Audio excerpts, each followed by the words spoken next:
There comes a point in life when reacting starts to feel heavier than staying silent.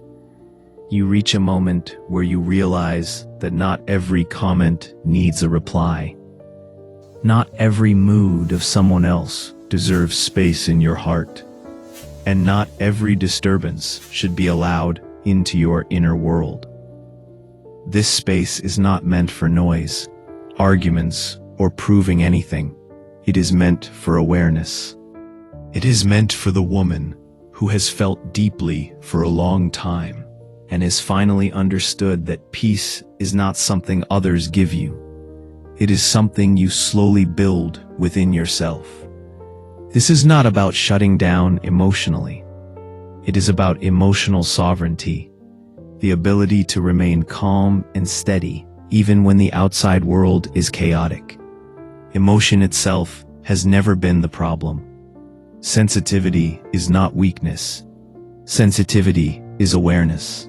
It is the ability to notice small changes, tone in a voice, silence in a message, shifts in behavior. But when sensitivity has no boundaries, it becomes exhausting. You start reacting to short replies, unread messages, someone's cold tone, or sudden distance. You assume rejection where there may be none. You replay conversations in your mind, wondering what you said wrong or what you should have said differently. Slowly, your mood begins to depend on how others treat you, how they respond, and how they show up.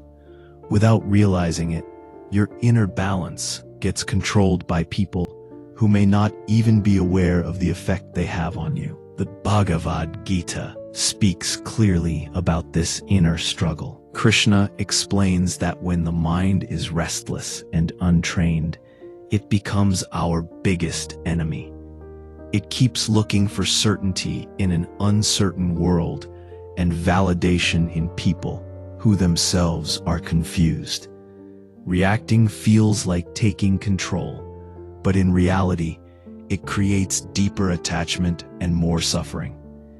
Gita teaches true freedom comes not from controlling situations or people, but from learning to control our responses.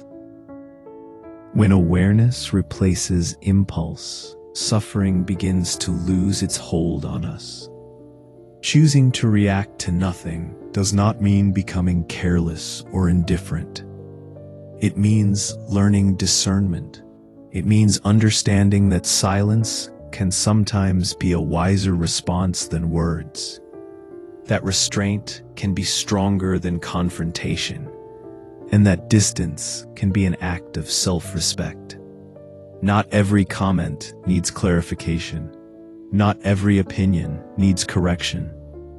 For example, when someone misunderstands you and you feel the urge to explain yourself again, reacting may only drain you further. Sometimes the wiser choice is to let people think what they want and preserve your peace. Reaction ties your emotions to the outside world. Non-reaction brings your energy back home. The Gita's teaching of Karam Yoga helps us understand this deeply. We are meant to act, but not to cling to results. Action without attachment cleans the mind. Reaction, on the other hand, is attachment in disguise. It ties your happiness to outcomes you cannot control. Whether someone replies on time, agrees with you, appreciates you, or chooses you. When you react emotionally, you hand over your inner power to external events. When you pause, respond thoughtfully, or remain silent, you take that power back. Peace then becomes something you protect, not something you wait for. There is a quiet strength in a woman who does not rush to explain herself. She understands that truth does not always need defending, and that clarity cannot be forced upon someone who is not ready to see it. Her calm is not an act. It comes from within, The Gita describes such a person as someone whose mind remains balanced in praise and criticism, success and failure, pleasure and pain. This steadiness does not mean she stops feeling emotions. It means emotions no longer control her actions. Every reaction has a cost, even if we don't notice it immediately. It disturbs sleep, steals focus, and creates self-doubt. You replay situations at night, rethink your words, and feel emotionally tired. Meanwhile, the other person may have already moved on. The Gita reminds us that attachment increases suffering, while detachment shortens it. Many situations stay alive in our minds long after they have ended in real life, simply because we keep reacting to them internally. Stillness, according to the Gita, is not laziness or avoidance. It is alignment. Be still and know does not mean withdrawing from life. It means trusting your inner wisdom. When you stop reacting to every trigger, you create space to think clearly. In that space, intuition becomes sharper. You start seeing what truly matters and what does not. Sometimes, answers do not come as explanations. They come as silence. And often, silence carries the deepest truth. Learning not to react is a practice. It is not something you were born with.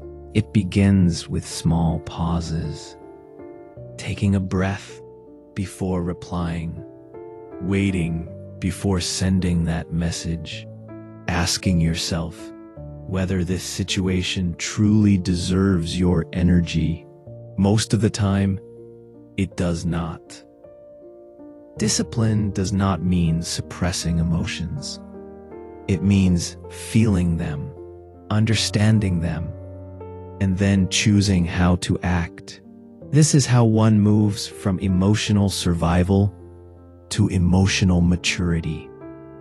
Growth also requires letting go, letting people misunderstand you, letting assumptions exist, letting conversations end without closure. This is not weakness or defeat. It is evolution. You stop needing constant validation to feel secure. Your sense of identity becomes stable from within. Strength becomes quiet. Power becomes subtle. Life becomes calmer and more intentional. To react to nothing does not mean disengaging from life. It means engaging with life from a higher level of awareness.